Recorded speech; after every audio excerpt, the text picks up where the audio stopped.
কোন গুনাহে আল্লাহ বান্দার দিক থেকে মুখ ফিরিয়ে নেন। এই বিষয়ে প্রসিদ্ধ একটা হাদিস আছে, নবী সাল্লাল্লাহু আলাইহি ওয়াসাল্লাম বলেছেন, তিন ব্যক্তি এমন আছেন যাদের সাথে কিয়ামতের দিন আল্লাহ কথা বলবেন না, তাদেরকে আল্লাহ তাআলা পবিত্র করবেন না। এই মানুষগুলো যাদের থেকে আল্লাহ তাআলা মুখ ফিরিয়ে নেবেন, তাদের সাথে আল্লাহ কথা বলবেন না, তাদেরকে আল্লাহ পবিত্র করবেন না।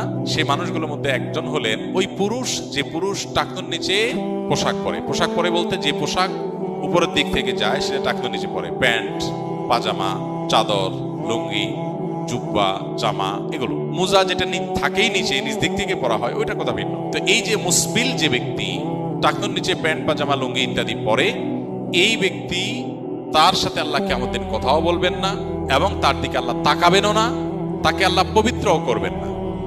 এই তিনটা ভয়াবহতা এই ব্যক্তির জন্য আছে, যে ব্যক্তি টাকনুর নিচে প্যান্ট, পাজামা, লুঙ্গি পরে। আমাদের দেশে অনেকে আছেন মসজিদে নামাজ পড়তে আসলে তখন প্যান্ট ভাঁজ করে। অনেক মসজিদে মুয়াজ্জিনরা মাইকে বলেনও যে টাকনুর নিচে যাদের প্যান্ট আছে প্যান্টগুলো উঠায় নেন। 2 নম্বর হলেন ওই ব্যক্তি, যে ব্যক্তি কাউকে দান করে খোঁটা দেয়, অথবা যাকে দান করেছেন তাকে নানার কথা দিয়ে কষ্ট দেয়। দান করেছেন, আল্লাহর কাছে আশা করবেন এর বিনিময়।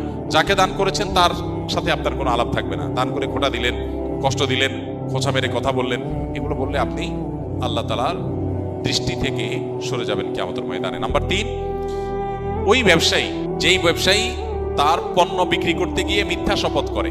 এখন তো ঘরে ঘরে, ভাই আল্লাহর কিনা, এটা কিনা পড়ছে এত, ভাই কিনতেও পারে না এত টাকা দিয়া, মিথ্যা।